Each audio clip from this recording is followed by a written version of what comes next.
I started investigating it, and then someone else went missing, and then someone else went missing, and then someone else went missing. So then that priority becomes the next person that goes missing. I understand why people don't trust government sometimes, especially because, frankly, government has failed them. The next thing I kind of remember, though, is waking up to police officers in my room. How do you tell little children that their mother is gone? And everybody in town is saying they know who killed her. The Forgotten, a True Crime Arizona podcast.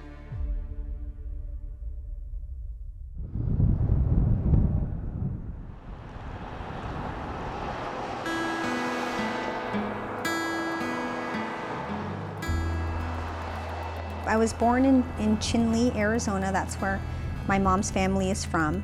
My grandma, my masana, which is Navajo for grandmother, they are from Chinle, and my father's side is from Crystal, New Mexico, which is very close to Navajo, New Mexico, and that's where we lived. What's it like growing up on the reservation? I thought it was great. I ran cross country, and so I loved the nature. I feel like I didn't appreciate it as much until now that I'm out in the city. It was beautiful, you know, the land was beautiful. It's definitely a lot of driving because everything's so isolated. So I remember growing up, it took, you know, a long time to travel anywhere. To Chinle or even to the grocery store was about an hour away to the kind of main town. You don't go to the grocery store, it's not just right down the street. So my mother worked at the school in Fort Defiance, and we went to the schools in Fort Defiance too. I think we were, for a long time growing up, a pretty typical family. Mom, dad, myself, my brothers, and took trips to Disneyland, and I feel like we actually had a very good childhood growing up till the end. My name is Tiffany Sorrell, and I am Laverta's eldest daughter. There's nothing glamorous or glitzy about life on the reservation. Families make do with the basic necessities. Tiffany Sorrell was somewhat of an old soul, didn't take life for granted, appreciated the small things, and was mature beyond her years. In 2002, she was only 14 and really looked up to her mom, Laverta Sorrell. What was your mom like? What do you remember about her most? Just her spirit, like her joy. Like she just was happy. You know, she was a happy person, and I just remember her just liking to have family around. You know, she had bins of Christmas stuff, Thanksgiving decorations, Halloween decorations, even Valentine's Day decorations, and it just was always very festive in our home. It was July 4th, 2002, so festivities were in full swing until that changed. Do you remember the day she went missing? I do remember most of it. I remember I drove my brothers to the fair, which is funny because I know I was only 14. We hung out. I was a teenager hanging out with my friends and stuff, and I know I started to kind of lose a little track of time because I was getting a little bit worried, like, oh, I need to get home, we have curfew. Tiffany knew her parents, Laverta and Edison, were out and about for the night too, celebrating a milestone. I believe they went to dinner for their anniversary. She dropped her friends off first, then headed home with her youngest brother. And I remember driving back and getting a phone call from Edison and asking where we were. And I was actually kind of afraid because I thought I was gonna get in trouble because I was already late. And I was dropping kids off that I wasn't supposed to be driving around. Like any teenager, she was worried her dad was going to be angry the second she walked in the door. But then when we got home, nobody was there. Nobody was home. And so I at that time, I kind of just thought it was a little strange, but I wasn't too sure because we kind of, we were home alone. It wasn't a big deal when we were home alone. So when did your dad get home that night? Do you remember that? I don't remember. So she went to bed, mostly feeling thankful she didn't seem to be in trouble. The next morning, I think I might have asked, where's Mom at? Like, I just felt confused. I just was thinking, what is going on? And nobody was really saying much. And the next thing I kind of remember, though, is waking up to police officers in my room. My name is Valina Guy. Laverta was my older sister. Valina had been getting ready to head out on a work trip to San Antonio that next day. I wanted to call her and let her know that I was getting ready to go, and that I'd call her and let her know how things were going once I got there. And she didn't answer. There was no answer at her home number. Hours later, Valina landed in Texas, so she called her sister again.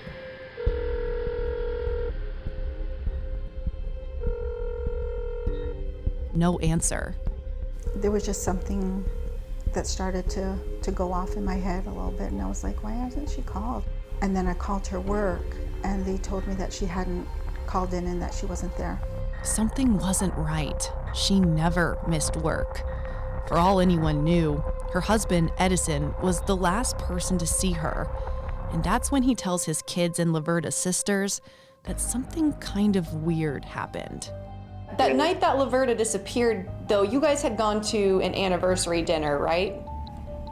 Yeah, we went and ate that night, and we came back, and I guess, I don't know, she had made plans with that guy to meet up with him somewhere or whatever, and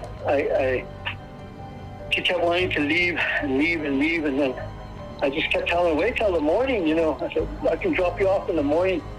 And she said, no, I got to go right now and stuff. Edison told his family that after their anniversary dinner, Laverta asked to be dropped off at work at the Fort Defiance School District around 11:30 p.m. She was adamant about wanting to go that night for I don't know what reason. Was it normal for her to ask to be dropped off at school, at her office at night? No. Mm-mm. She didn't even have her work keys with her to get into the building. Her keys were later found at her home. Days went by. Concern quickly turned to panic and desperation. Well, now we're like 5-6 days in, and no one has seen her, no one has heard from her. Call the police, send somebody to her house right now, something's wrong. The Navajo Nation police were the first ones, and then there was some confusion about, okay, well, she went missing, according to Edison, in Arizona on a school district parking lot. But then she lives in Navajo, New Mexico, which is McKinley County, and that would be the sheriff's responsibility. So they were kind of running into one another and didn't know who should take the case or who should do what in this case. It was super frustrating, beyond words. But she'll be back. Like, just give her a few days, and then she just never returned.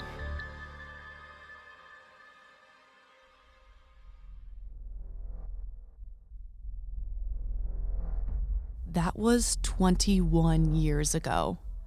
Laverta Sorrell's disappearance highlights a terrible statistic. 21 years is the average amount of time Native women go missing in Arizona.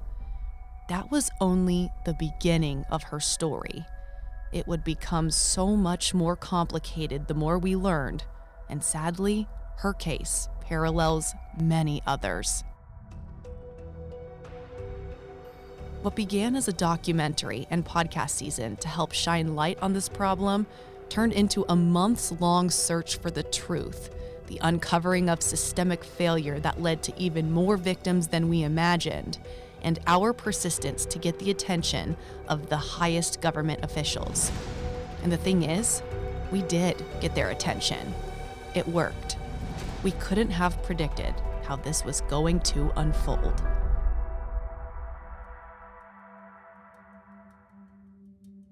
It's a crisis and also an epidemic.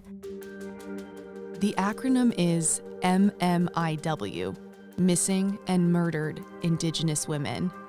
It's a crisis that for far too long was hidden in the shadows, but at the same time, only growing more dire.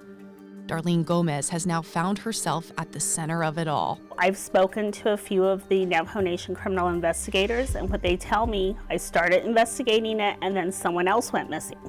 And then someone else went missing, and then someone else went missing. So then that priority becomes the next person that goes missing. And they just start to almost add up. They just stack upon each other. Stack, stack, stack. Darlene is an attorney, but in 2020, the scope of her work changed. You have reached mailbox number. Hi, Ms. Jackson. This is Darlene Gomez. She and I was began working returning your pro phone bono call. for families who have missing or murdered loved ones in Arizona and New Mexico. How many families are you representing now? So currently I was at 18, but I'm at around 20 right now. All of this is pro bono? This is all pro bono. How are you able to do all of this pro bono? And to that end, why do it pro bono? Because these families can't barely afford to do flyers for their loved ones and to put gas in their cars to look for them. Darlene was one of the first people I connected with working on this project. She peeled back the first layer of where things have been going wrong. So you may be trying to get a hold of the police and it may take you 3 or 4 days. The police officers do not get service on their radios in certain areas of the reservation because it's so remote. We would soon learn a lot more My name is Boo Nygren. from the president of the Navajo Nation. How do you guarantee the people of Navajo Nation that this is a safe place to live when you do have women and girls going missing? It's going to be a very difficult task to guarantee that right now in this moment in time. But I've heard the stories, I've heard about people making phone calls and not being taken seriously. Because as president, there might be times where I feel like the rest of the world needs to hear the story as well, so that we're not constantly just acting as if everything is fine. And that's one of the things I'm not going to do, is act as if nothing is fine, because if those are the stories that are being heard, everybody else should hear those stories. From the Navajo Nation police chief. Any district at any given time, we may have 2 to 4 officers on shift covering an area of a particular district that's 5,000 to 7,000 square miles. It's the system.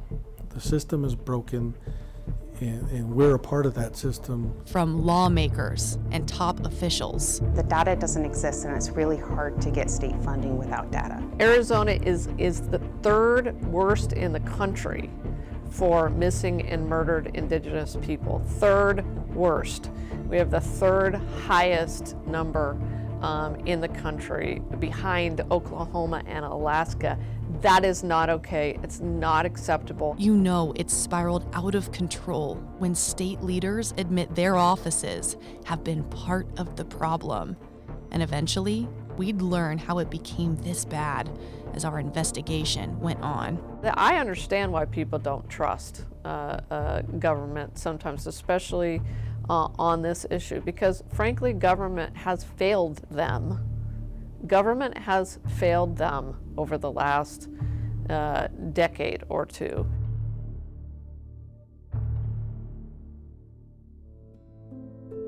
The result? Families torn apart. Children lost, confused, and scared. Those who would listen, trying to pick up the pieces. How do you tell little children that their mother is gone? And everybody in town is saying they know who killed her, but the police are letting that person continue to walk and victimize other people in your small community. Those are the hard conversations. Or when they say, Miss Darlene, when's my mom coming home? And all you can tell them is like, I don't know. We're looking for her. We want her to come home. One of the 20 families Darlene Gomez represents is the Sorrell family. Tiffany and her 2 brothers were once those young children Darlene was describing. And while Tiffany looks back on most of her childhood with happy memories before her mom disappeared, not everything was so perfect. When did you notice some sort of shift in your parents' relationship or maybe the family dynamic? It was until probably middle school, 8th grade around there is when they started to fight a lot. My brothers would come into my room when they were arguing, and they would, come and sleep with me at night because it would kind of scare them.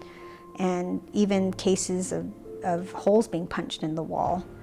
And so that's when things started to really, you can tell that she wasn't happy. He started trying to bring her flowers and buy her jewelry, and I think he even tried to appeal to her parents, like help me win her back, and but it was kind of a little too late at that point, I think, and I think once he kind of realized that he wasn't going to win her back, he pretty much gave her the ultimatum that, well, you can leave, but you need to leave the kids here. You're not taking the kids with you. The kids stay with me, go ahead and leave.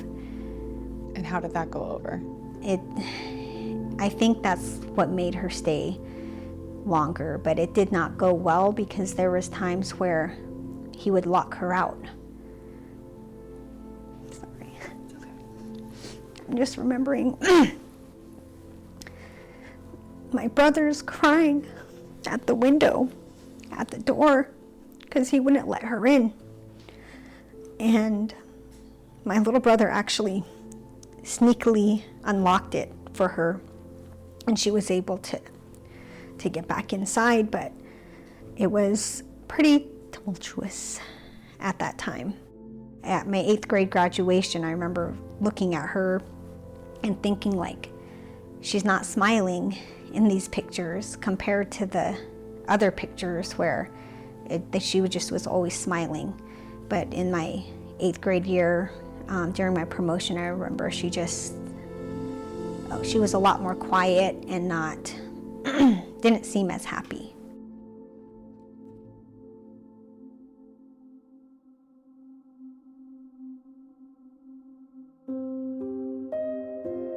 Then, the bombshell. It eventually came out that she was having an affair.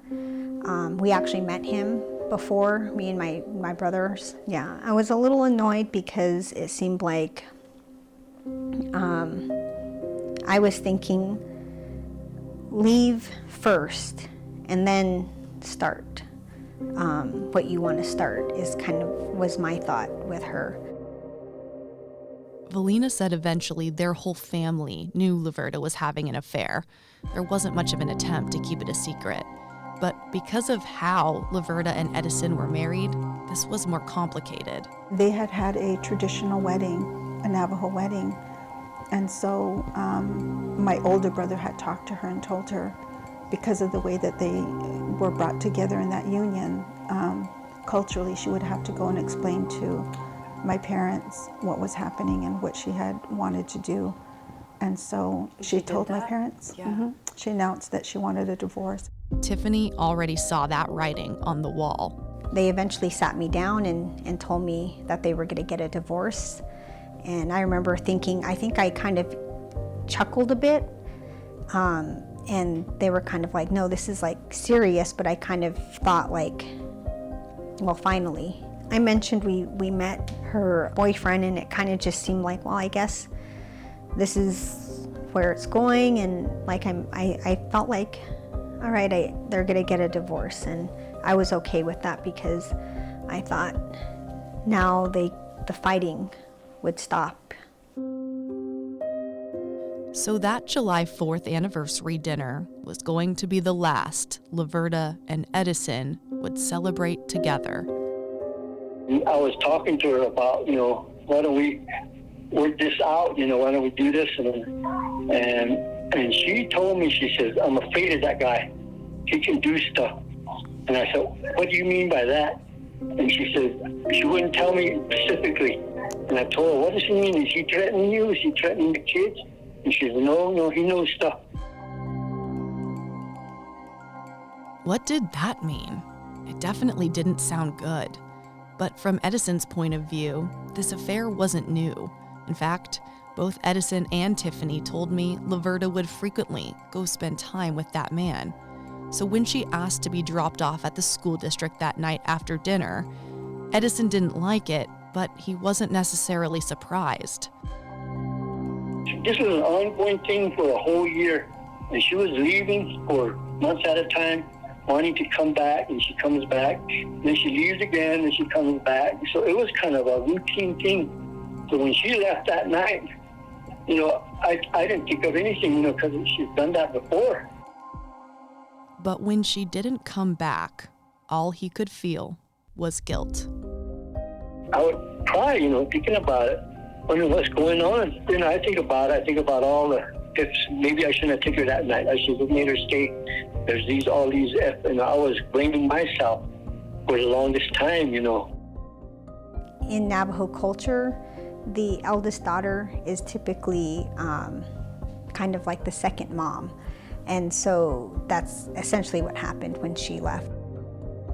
With the investigation just beginning, Tiffany had to grow up in the blink of an eye. How hard was it to grow up in those formative years without your mom? It's still hard.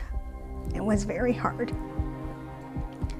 Like I mentioned, the eldest daughter is always kind of the second mom. And so I end up taking on that role for my younger brothers, where I would even go to their parent-teacher conferences. And I would help them with their homework. I would take them to school, pick them up from school, cook for them, buy them school clothes. And I remember trying to, I know this sounds so minimal, but buy my younger brother socks. Like, I had no idea. How do you pick out what size socks do you even wear? How do you know what size socks to get, I guess? And I remember I went in and I bought, I think these will fit you. And he tried them on and they didn't fit, so I had to go take them back. I'm like, I think these are gonna be better. And they didn't fit. And so by the third time, the salesperson was like, I can't keep letting you return socks.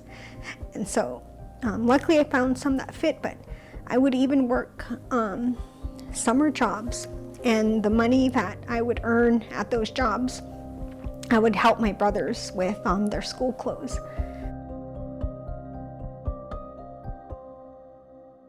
It was the weight of the world on a 14-year-old's shoulders, a burden Tiffany never should have had to carry.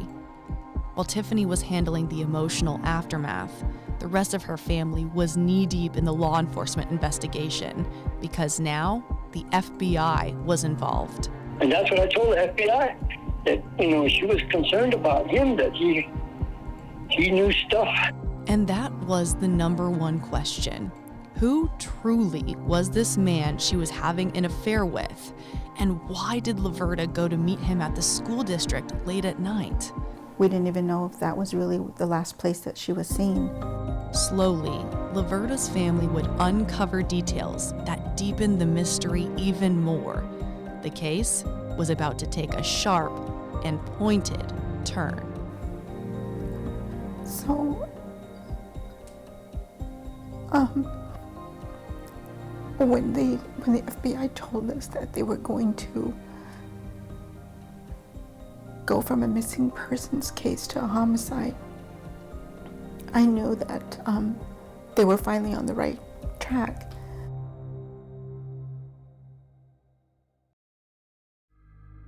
Coming up on episode 2 of The Forgotten. So this is an interesting interview because we didn't expect to be interviewing you today. We have funding for more officers. The problem is hiring officers. It's the system. The system is broken, and we're a part of that system. You know, we're doing what we can to fix how we do business, but we need everybody else to do the same. Going missing isn't necessarily a crime because adults can leave at their own free will. We're actually on our 5th FBI investigator, and we really don't know what they are doing. We really don't know what they're uncovering or what they're investigating. We're just told that we need to be patient and that let us do our job.